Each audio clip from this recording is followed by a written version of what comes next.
নমস্কার বন্ধুরা, সবাই কেমন আছো? তো আজকে আমি একটা অন্য রান্না নিয়ে চলে এসেছি তোমাদের সাথে শেয়ার করতে। তো আজকে বানাচ্ছি আমি নিরামিষ কেক। তো আমি প্রত্যেকবার নিরামিষ কেকই বানিয়ে থাকি।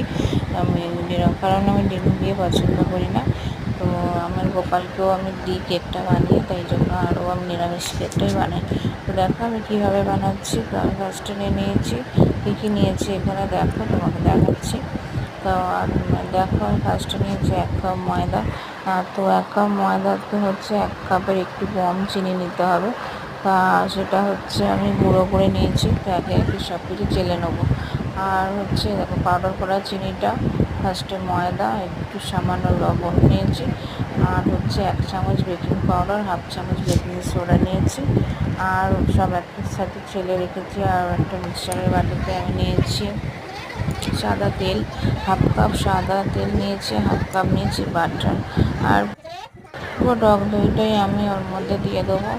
টক দইয়ের মধ্যে ওটা হবে, দিয়ে আমি ভালো করে একসাথে আবারও মিক্স করে নিয়েছি। সব কিছু মিক্স করে নেওয়ার পর একটা সেরকম বাটি নিতে হবে, একটা মাপে বাটিটা নিয়ে আমি ভালো করে সাদা তেল মাখিয়ে ওটা ঢেলে নিচ্ছি সব দিয়ে।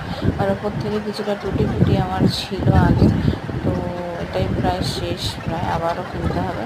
টুটি ফুটিগুলো ওপর থেকে দিয়ে দিয়েছি, যা ড্রাই ফ্রুট সিগনেচার, তো সেটা অ্যাড করতে পারো। আর আমি ওপর থেকে একটু ম্যাঙ্গো সিরাপ দিয়েছিলাম, ওটা অপশনাল, কেউ যদি নিতে না চাও তো দেবে না। আমি চকলেট সস করছিলাম, তো সেটা পাইনি, তার জন্য এটা ছিল, এটাই দিয়ে দিয়েছিলাম। এটা একদমই অপশনাল।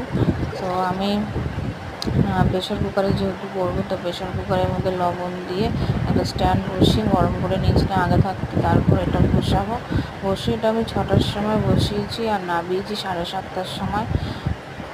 তো দেখবে তোমাদের কেকটা কীরকম হয়েছে, ভীষণ নরম হয় তুলতুলে, আর কালারটা ভীষণই সুন্দর, আর খেতেও দারুণ লাগে।